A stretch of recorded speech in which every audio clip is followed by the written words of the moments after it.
Welcome to European Journeys. This is the fourth stage of a tour that takes us to Livonia. Today, these are the lands of Latvia and Estonia, more or less. And we explore there the early phases of the Reformation of the 16th century.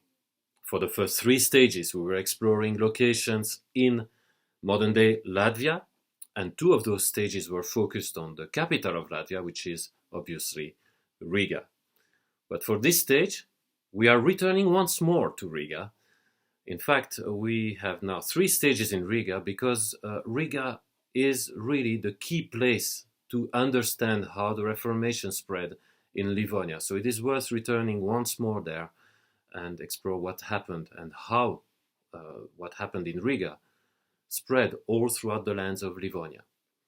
For this stage, we are visiting a place which is called in Latvian, and I apologize to my Latvian friends for the pronunciation, Sveta Jēkaba Katedrale. Now that in English means St. James Cathedral. And it's located not so far from the town hall, which we visited in our last stage, a few hundred meters from there, and also not so far from St. Peter's Church. St. James was founded in 1225, so it's nearly 800 years old now. And at the time of the Reformation, it became a Lutheran church.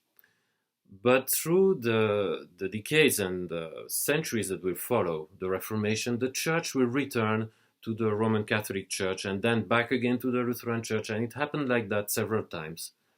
Today, it is a Roman Catholic cathedral, in fact, because of a referendum that happened there in 1923 in Latvia, which decided that this church would be handed to the Roman Catholic Church. So today it is a Roman Catholic cathedral. But in fact, the Roman Catholic Church, Roman Catholic authorities were ferocious enemies of the Reformation in the 16th century.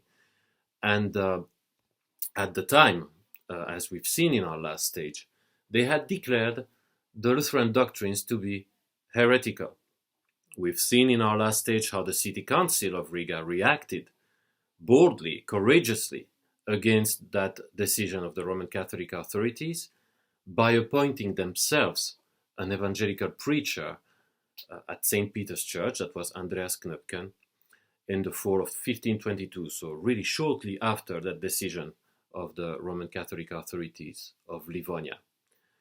They did not only appoint an evangelical preacher at St. Peter's, but also at St. James, and his name was Sylvester Tegetmeier. So all of that against the decision of the Roman Catholic authorities and against the authority of the Archbishop of Riga, who had become at the time Johannes Blankenfeld. He replaced Jasper Linde, who had just passed away, and Johannes Blankenfeld was a much more ferocious enemy of the Reformation than already what was Jasper Linde.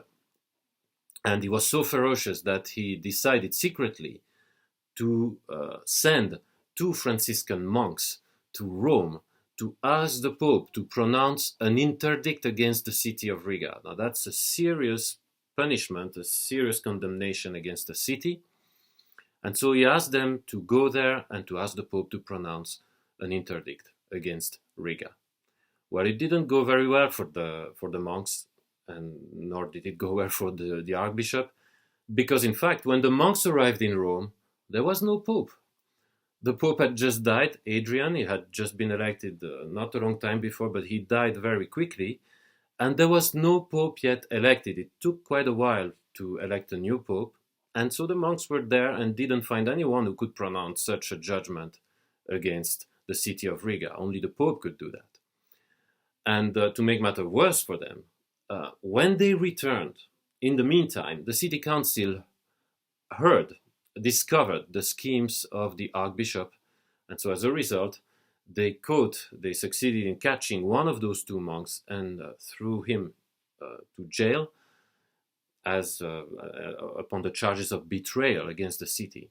Well, the schemes of the Archbishop became known by the people of Riga, and so the people of Riga understood that the Roman Catholic authorities were not trustworthy and could in fact harm them a lot. This led to famous acts in the year 1524, in the 10th of March, which are known as the first acts of iconoclasm in Riga.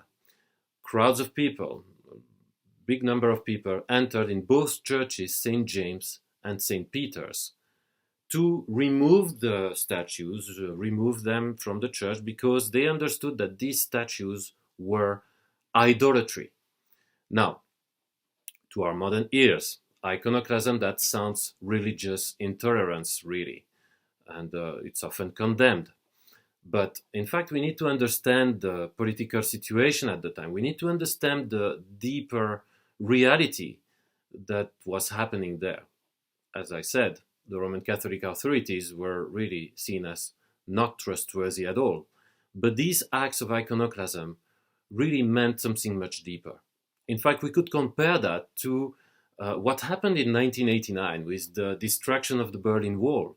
The Berlin Wall was the big symbol that kept the communist world together under the lie of the communist ideology.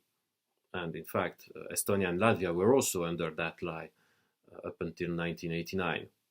Well, these acts of iconoclasm were the equivalent, really, because what they were intending to do was destroying that Roman Catholic structure made of lies that had kept captive the land of Livonia for more than 300 years. For them, destroying the statues, removing the statues from the church, was really equivalent to destroying the Berlin Wall in 1989. So it's really important to understand what that meant. Now, insurrection against the Roman Catholic order in Livonia had happened numerous times before that, all throughout these 300 years of rule of the Roman Catholic Church. So, but all these previous insurrections had failed. Now, why did the Reformation succeed?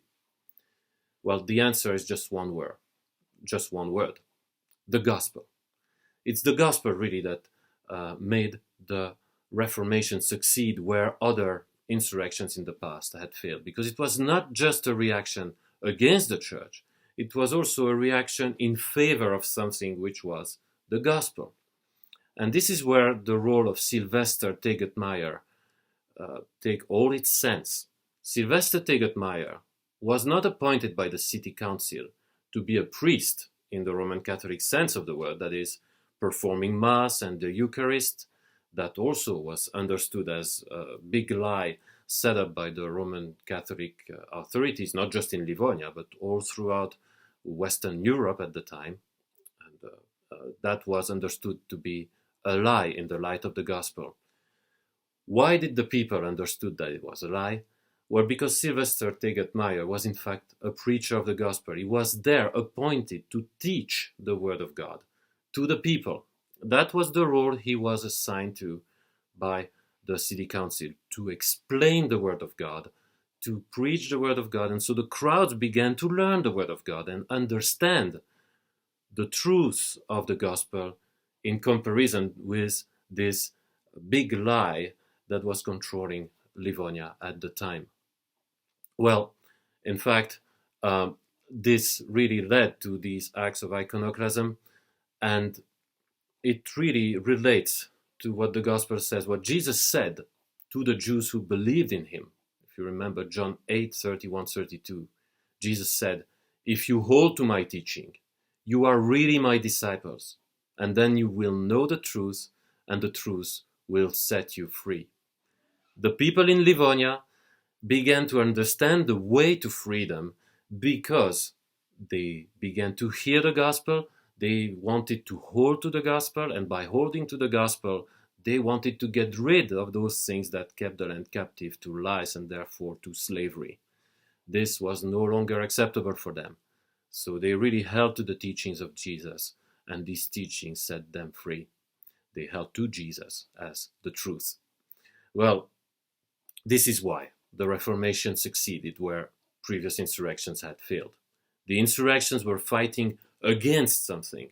The Reformation was fighting for something, for the gospel. And because it fought for the gospel, it could identify the lies and successfully remove them, destroy them.